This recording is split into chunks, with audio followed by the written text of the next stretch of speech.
अस्सलामुअलैकुम व्यूवर्स।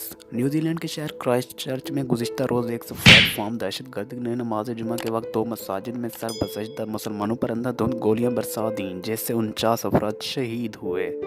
आज जब उस दहशतगर्द को क्राइस्ट चर्च डिस्ट्रिक्ट कोर्ट में पेश किया गया तो उसने मीडिया के कैमरों के सामने एक हाथ से ऐसा निशान बना दिया कि उसकी इस घिनौनी वारदात के पीछे मजमूम जहनीत खुलकर सामने आ गई। मेल ऑनलाइन के मुताबिक इस तस्वीर में 28 साल दहशतगर्द ब्रेंटन हैरिसन ने एक हाथ से ओके का निशान बनाया, जो दरहकीकत वाइट पावर का निशान है। इस निशान के जरिए सफ़ेद फार्म बाशिंदे अपने बरतर और ताकतवर होने का इजहार करते हैं। गोया ये दहशतगर्द इस इंसानियत सोज वारदात के बाद इस निशान के जरिए गोरों की ताकत और मुसलमानों के खिलाफ अपनी नफरत का इजहार कर रहा था।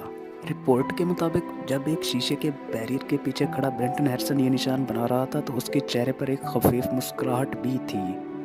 पुलिस के मुताबिक मुलजिम ने पहले क्राइस्ट चर्च की अनूर मस्जिद में नमाजियों पर फायरिंग की और फिर अपनी गाड़ी में सवार होकर दूसरी मस्जिद गया और वहां नमाज पढ़ते मुसलमानों पर गोलियां बरसा दी। एक 18 साल नौजवान डैनियल जॉन भी इस दहशतगर्दी की वारदात में मावनत के इल्ज़ाम में मुकदमा दर्ज किया गया, ताहम उसे अदालत पेश नहीं किया गया। इस दहशतगर्द की पेशी के मौके पर अदालत में सिक्योरिटी के इंतहाई सख्त इंतजामात कर रखे थे। शहरियों को अदालत जाने की इजाज़त नहीं थी, ताहम एक आदमी ने अदालत के अंदर घुसने की कोशिश की जिसे पुलिस ने रोक दिया। उस शख्स का कहना था कि मैं इस दहशतगर्द को चाकू से कत्ल करना चाहता हूँ। उस शख्स ने बाहर खड़े सहाफ़ियों को अपने पास मौजूद चाकू भी दिखाया। मस्जिद में दहशतगर्दी के इस वाक़े में अब तक 49 अफराद शहीद होने की तस्दीक की जा चुकी है, जिनमें एक कम सिन बच्चा भी शामिल है। ताहम ताहाल मुतअद्दिद लोग लापता हैं।